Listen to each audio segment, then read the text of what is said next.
Hello, my name is John Eckhart. I'm professor at the Wisconsin School of Business at the University of Wisconsin in Madison.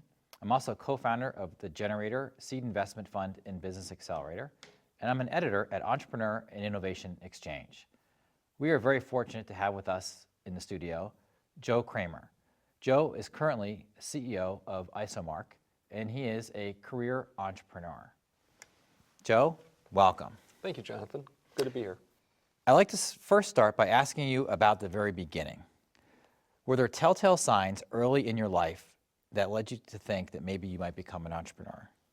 The funny thing is, and I was thinking about this, is back when I was 7 or 8 years old, I had my mom teach me how to spell my name and also some other things so I could make a business card. And I created about 10 to 20 of these business cards from leftover scraps of paper because I didn't know what I was going to do with them, but I was going to start a business. And what was the title on these business cards? I put invent it all. Joe Kremer, invent it all. Invent what? Who knows? And can you tell us about your decision to become an entrepreneur? Was there a point where you consciously said, this is what I'm going to do? It almost wasn't, this is what I'm going to do, but it was more, this is what I'm not going to do. So after graduating with my MBA from the University of Wisconsin-Madison, I was offered a job at a fairly sizable company that will remain nameless. But what really made the decision for me is after they had offered the job, they invited me back up to the location to meet the person who I was going to take over the position for. And when this individual really pulled out these massive 3-ring binders on the costing for a diaper and said, this is what you're going to be devoting your life to, is pulling out pennies from every diaper that we run on these 2 big machines. I realized that that sounded like death.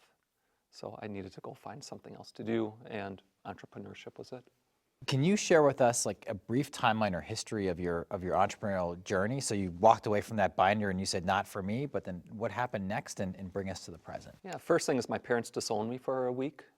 They wouldn't talk to me. They were mad because I had nothing else to do. I just told them I was going to start a business. I had no clue what that business was going to be. So with support from friends at the University of Wisconsin, I found a temporary job, actually at the Weinert Center, and proceeded to look for opportunities. And I was actually introduced to an opportunity by one of my business professors where that was the first company that I went to launch. It took hold for about 6 months, didn't work out, but that led to the next one, which then did take hold, Power Designers, and is still going. So bring us to the present. Tell us about your current company, Isomark. So Isomark is a fascinating company. It's actually a technology founded at the University of Wisconsin. It's patented through WARF. We have an exclusive license, and it's a breath technology for the detection of infections. So basically, we're able to, just through a simple breath test, know if someone is developing an infection, which that type of insight for clinicians in the healthcare market can save lives and a lot of money. And the way I was introduced to this opportunity is I had actually returned to Power Designers, which was my first startup that actually took hold. I had gone there to do a turnaround situation. After that was accomplished, I wanted to find another startup because I really like that stage. Startup, the challenge, creating basically something from nothing. And some licensing managers over at WARF knew that Isomark was looking for a CEO, so they made introductions, and the rest is history. It's been almost 3 years now. So WARF is known as the Wisconsin Alumni Research Foundation. Can you tell us what they do? Yeah, so WARF manages the IP portfolio for the entire UW system. So they have a nearly $3 billion foundation at this point that was funded through all of these innovations at the UW, the first of which was vitamin D. That was through Hector DeLuca. And WARF is seen as this massive trust of intellectual property that's available, developed at the UW, and either gets licensed out to larger corporations, or those innovations that aren't interesting to larger corporations get spun out into startups. So when you went to WARF, this is potentially part of a journey where you're trying to figure out what your next venture might be. Can you describe to that search for us? Yeah, and every time I'm in between startups, I always go back to WARF to see what they have available. And really, it's just a matter of reaching out to the licensing managers and asking what type of technologies are on the shelf that have promise, and then sifting through what is available. And then you have to get to know the team, the founding team. You know, I'm the MBA, I run the business side of things. I need smarter people involved that actually are with the technology. And you have to get to know those individuals to see if there's a nice match. I mean, it's really, it's sort of like a marriage. When you, as a business person, coming in to create an innovation and bring it out to market, you need to have a good partnership with those people that are the innovators, so that it's really symbiotic, so that you all can work together, form a good relationship.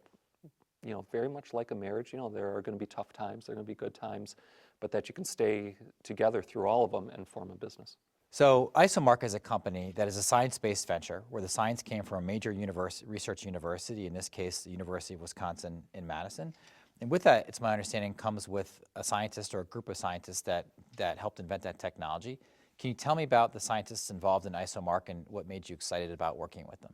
Yeah, a couple of things. So we have 7 founding members. So we have 7 scientists from various different fields where they really came together. It's really a multidisciplinary type of technology that it took these 7 world-renowned scientists to figure out how do we use breath to detect infection. So it's a very unique subset of skills that really came together. And so that was a very necessary component. But then that other component that was really necessary is, could we work together?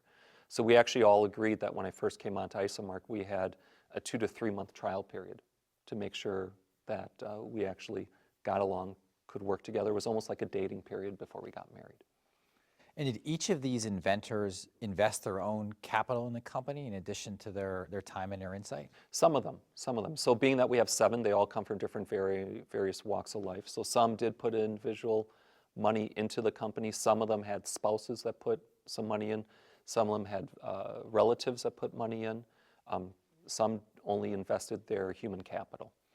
So it varies throughout the whole team of 7, but they all are completely tied in. That was one of the things I was really curious about, is what vested them into the technology to keep advancing it. Because we have a great technology that we had an initial patent that came out a while ago. We've had 3 subsequent patents, so we need a technology team that's actually continuing to reinvent and create additions to our technology, and that's what we have. What were some of the most defining make or break moments in your career as an entrepreneur today? Oh, there are many of them, and they occur every day. It sort of seems like it's always involves around either funding or some type of partnership where you are working with other individuals. That's the one thing that is fun about entrepreneurship, but also sort of can be a distressful part, is that you always are relying on other individuals because you never have the resources, you never have enough capital, you never have enough of everything. You never have enough employees, so you always have to work with either consultants, volunteers, advisors, and some of probably the most monumental moments that we had involved where something big came about, some type of big partnership came about, or fell apart. So in the case of Isomark, was there some particular milestone or event? Was it, you getting funding, securing the agreement from the university, from WARF to work on the company? Was there some particular moment that resonates with you as either a big struggle or a big success? Yeah, truthfully, there are many along the way. So from getting our initial studies going, so because we are a medical device, essentially, we have to run studies, and eventually we have to run through a study for the FDA for regulatory clearance. So initializing our studies, getting them going, getting the first human subjects in our studies are huge points within the business. Receiving money. Recently we were awarded almost a $2 million NIH grant, which is incredibly significant for our company. Congratulations. Thank you very much. We also, on top of that, this past year raised just over $500,000. So every single dollar that comes in is a monumental moment, really, for us. Even from the standpoint of, you mentioned before, where there's some sort of breaks or potential big milestones or big bad things that could happen. We had a situation where we actually had a partner in one of our grants step away. But right at that same moment, a new potential partner walked basically through our front door. One that turned out to be better than the original one that we had. And that actually sort of gets at to some of the lessons that I've learned is anytime something really bad happens, often that's the opening of a door to something better. Not all the time, but most of the time. And I don't know if it's attitude or if it's just really, that's just sort of how the cosmos works. But every time something bad happens, there's always been something better on the other side of it. And so that's one of the things that I've learned over the years is even if something that seems to be a deal breaker, even if it's something that seems to be, could potentially shut down the company, if you push and if you find the good out of it, better comes. It's amazing. It's sort of that lemonade out of lemons. Is there something you think you do as an entrepreneur or as a manager to turn those difficult moments into an opportunity? The first is not to freak out. So it's really sort of taking hold of the moment, getting a better understanding of what is at hand. Because easily, any time that this type of thing happens, there's always an emotional component at first. So you got to get through the emotion side of it. But then you have to look at it objectively as what is actually occurring. And then when you start dissecting it, you can see different ways that you can twist it to make it better. Maybe bring it back into the fold if someone is stepping away or what have you. Or maybe there's a whole different pivot point, as people like to call it nowadays, that's going to take you in a whole new direction that's far better. So I think it's maybe keeping your cool about it and recognizing that there's probably something better on the other side of it. Do you have a mentor, a particular person, or several people that you've relied on and work with over your career to help you become a better entrepreneur? Absolutely. So one of the co-founders of the Weinert Center, Bob Pricer, has always been a mentor of mine. Back in the day when I was looking at that job with that big corporation, and after my meeting where I saw these big binders of costing for diapers, and I was really agonizing, do I take this job that pays a lot of money, or do I set off on a direction, on a path that I had no clue what was going to happen? Bob was really there to help mentor me through that. And it seems like every major pivotal point that I have, at least in my career, Bob is always there. So he was there for me 20 years ago, and he's still been there. So he's really been the major mentor. I mean, without him, I can tell you I'd be off in a different location working for a big corporation and probably miserable. You know, you've mentioned the Weinert Center twice in our conversation. What is the Weinert Center? So the Weinert Center was really founded to help spur entrepreneurship at the UW campus, University of Wisconsin campus. And so really it was sort of created as a hands-on, how do we create entrepreneurs by giving them real opportunities to learn that they can be entrepreneurs. I think one of the biggest things that I thought was exciting and that sort of started to change my frame of mind is when Bob Pricer, you know, one of the co-founders of the center, in our class was saying that he was lining up consulting projects for us. He wasn't necessarily lining up consulting projects for us so that we can get a job done, but rather so that we could interface with people who have started businesses and realize that if those people can do it, we can do it too. That there's really no real magic when it comes to running a business. So Joe, it sounds like you've had some amazing experiences so far. What is the most valuable lesson you've learned as an entrepreneur? There have been many. Probably one of the top of the list was, sort of as mentioned earlier, that anytime something bad occurs, there's probably something good on the other side of it. Sort of following through on that, one thing that I also learned is momentum is important. That if you have enough momentum behind your company, whatever that momentum might be, whether it's funding, you know, improving your product or designing your product, you know, getting it all into market, just whatever. If you have enough momentum, if you run into some type of wall, you might break through.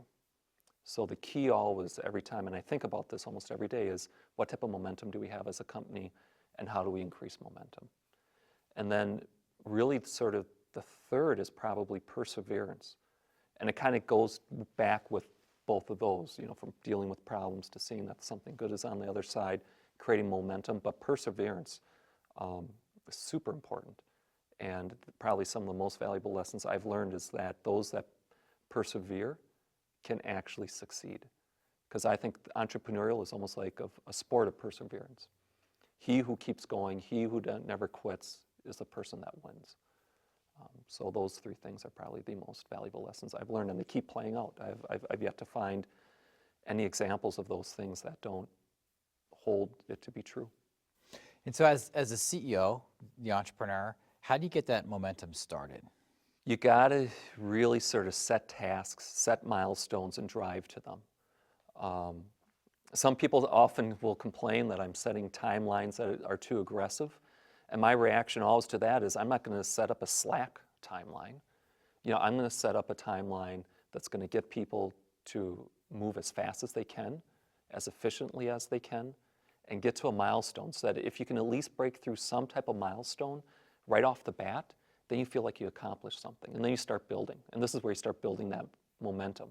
You kind of leap from milestone to milestone, and you see that you build up speed, and the team starts building up speed. The team starts realizing that they can do more than what they were assuming before.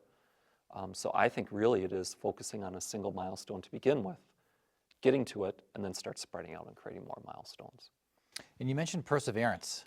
Are there any tools or approaches that you have to help you through some of those hard moments, or to know when this is something to try and persevere through? At first, it probably took just living through it, and then after a decade or two, you sort of learn that when the moments when you're starting to feel kind of down on the situation, that you know that something better is out there. And sometimes it just means just sticking with it and pushing through, sort of that perseverance. Sometimes it means really sort of looking inside and seeing how can you change to get over that type of a hump. And sometimes it just takes reliance on some friends and having some beers down at the terrace and just sort of chilling out. So what advice do you have for people that are just starting out as entrepreneurs? They aspire to be one. I think something that's interesting, and I think they all have to ask themselves, I guess it's twofold. One is, are you an entrepreneur? Why do you think you're an entrepreneur? Do you think you're an entrepreneur because you want to be super wealthy and super rich and super famous? Or are you an entrepreneur because you almost don't have another choice? And then I think the second question is, are you willing to devote the time and effort? Because every single company that I've ever started, and it doesn't matter if it was the very first company that only lasted for 6 months, or if it was like Power Designers, or even when I stepped out of the entrepreneurial world but was still in there with the Wisconsin Angel Network, being the founding director for that, is you have to give a lot of time to get that momentum going. The momentum doesn't start just through just nothingness. You are the one that has to drive it. And so every single time I've started something new, it's always been 100-hour weeks for the first 6 months. It's sort of odd. For every single company or program I've ever started, it's, you have 16-hour days for the first 6 months. It's like, and it's never changed. It's always been that way. So as an entrepreneur, you have to ask yourself, why do you want to be an entrepreneur? Are you an entrepreneur, and are you willing to put the time in? I've seen a lot of entrepreneurs who, the successful ones, put the time in, put the effort in, and then I've seen a lot of entrepreneurs who would be, but don't do that effort, and they end up failing. And how do you think about, for these aspiring entrepreneurs, the initial idea?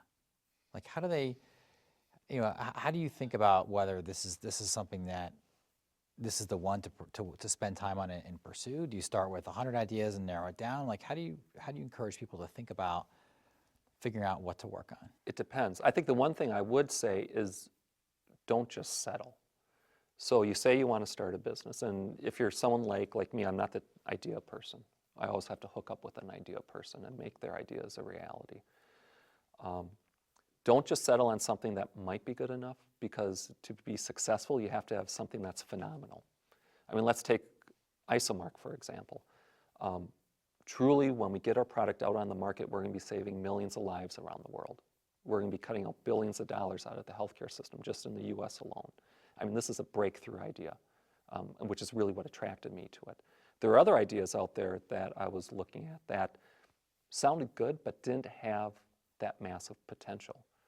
And there were some ideas that came before Isomark that I could have settled on. Don't settle. You got to find the big thing. And even if it doesn't happen in the time frame that you're hoping for, you got to persevere, find the right opportunity, and take advantage of that. Now, if you're an idea person, that's a little bit different ballgame, because you create your ideas on your own, and you probably have a lot of different ideas, and you just got to pick the best one that has the best marketability. And that's really what you have to look at. Do you have an idea not only that improves something, but will others agree with you that it improves something? And not only will they agree with you that it improves something, does it do it to the point where they'll buy it? Because at the end of the day, you have to make money. There are a lot of things out there that could be feel good, could improve something, but if you aren't able to make money off of it, you don't have a business. And do you see yourself as like an entrepreneurial manager then, like somebody that knows how to process an idea, knows how to build a company around it if it's one that kind of passes your initial criteria? I was thinking about this the other day. I almost feel like a conductor. Because I was thinking, I don't know how to play every single instrument out there, but I know the sound that should be coming out of those instruments, and I know how to identify those people that know how to make those instruments work and sound good. It's really very much managing a large group of people with many different expertises, bringing them together as a single team and getting them focused on the right milestones. So it's very much a management position. I mean, right now at Isomark, we have 3 employees, including myself. But when I step back and look at it, we have 30 people that are involved. Advisors, our clinical coordinators, our principal investigators. There are a lot of people that aren't specifically on our payroll that are critical to the success of our company. And I'm out there basically managing them. So to be an entrepreneur, you have to manage a lot of different things. You have to have a lot of balls up in the air. You have to keep them organized. That's part of the thing that drives me crazy and also makes me excited all at the same time. So Joe, do you have a favorite quote or a motto? I think the one that I personally use and remind myself is, again, if you have enough momentum, when you encounter a problem, when you encounter that brick wall in front of you, if you're running fast enough, you're going to break through it. Joe, thank you very much for sharing your insights with us about entrepreneurship today. Joe Kremer is the CEO of Isomark, a company located in Madison, Wisconsin. My name again is John Eckhart. I'm professor at the University of Wisconsin in Madison in the Business School, and I'm also an editor at Entrepreneur and Innovation Exchange.